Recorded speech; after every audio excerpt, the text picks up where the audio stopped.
Hey, it's Khoa here. I just want to record a quick video.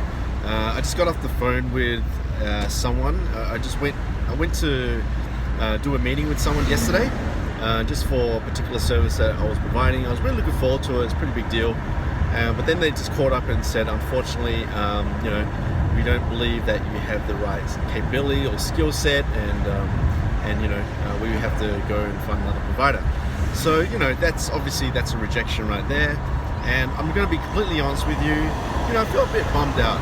Even though I've been doing this for quite some time, I've been rejected thousands of times. But every time you get rejected, ouch, it kind of hurts a bit.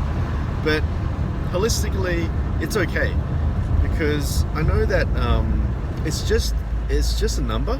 Rejection is just a number, because one of the biggest things I learned from Grant Cardone is that you got to reframe rejection, because rejection really is all about how you perceive it. Because, for example, I'll give you a really good example, and I always remember this. For example, let's say that you're at a party, right? And there's all guys there, and obviously you're a guy, but there's only one gorgeous girl there, okay? And you go up to that girl and you talk to her, but then she rejects you. How are you gonna feel? You're gonna feel like, oh no, you're gonna feel pretty crap about it.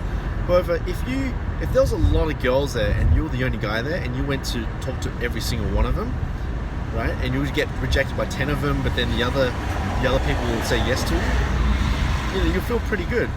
And that's the whole thing that you gotta view rejection, is that rejection really is just a numbers game. That's all it is.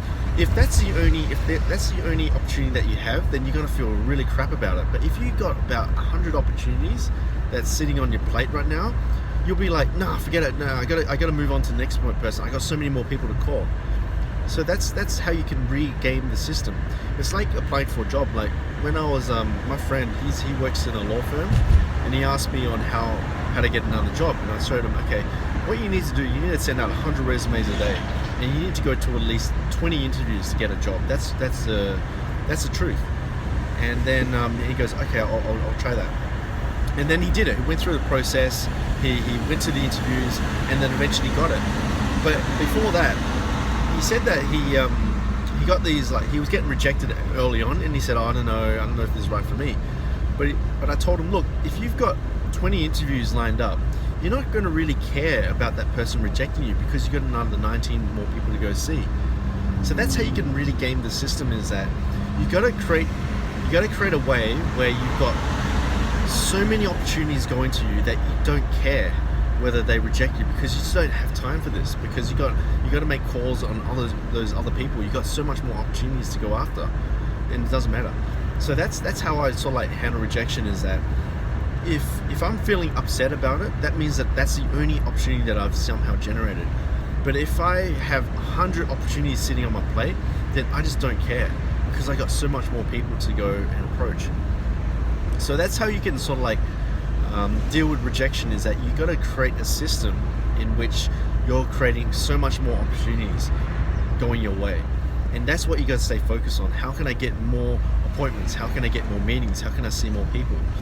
And lately, I've just reached a point where I've forgotten what's going on. Like some people calling me up and say, "Hey, Khoa, unfortunately, this couldn't go on ahead." And I'm like, "What's going on? What's this again?" "Oh yeah, that thing. Yeah." Because I'm so busy trying to get more appointments. I'm so busy filling up my calendar. My calendar is just completely slammed. I've got so many appointments at the moment. And I do forget. Like sometimes I get these emails saying unfortunately. I just say, oh yeah, that's right. I forgot about that, you guys. But then when someone's showing a lot of interest, that's when you remember things, and that's when you put in a lot of time and effort to try and push it to the next level. So that's how I deal with rejection, is that if you get hung up on it, that means that basically that's just the only thing you've got going, and that's the reason why you're hung up on it. That's the reason why you're upset, because you're afraid that that's the only opportunity you've got and you can't get it, and therefore that's it, you can't do anything else. But if you've got a lot of opportunities on your plate, rejection just doesn't hurt you at all. It doesn't matter. So once again, just before this video, I just got rejected. Doesn't matter, because I got so many more appointments lined up. So and that's what I'm going to keep doing. I'm going to keep getting more and more appointments, because it's just a numbers game, and eventually I'm just going to get it, because 20 appointments and I'm going to get a client, and that's the way it is. And if I don't get those 20 appointments, that's not on the client, it's on me. It's on me. I'm not really working hard enough to get those appointments. So that's how I view it. So I hope this video helps in dealing with rejection. Let me know how you go in the comments. Please subscribe to my YouTube videos. I got lots of plans on creating a lot more content for you guys, and and also the founder of Dauntless Development, which is all about online marketing. Let me know if you need some help with your online marketing needs, and I'll be more than happy to help you guys out. Alright, so alright, take care guys, go out there and make your life the best you can. Thanks.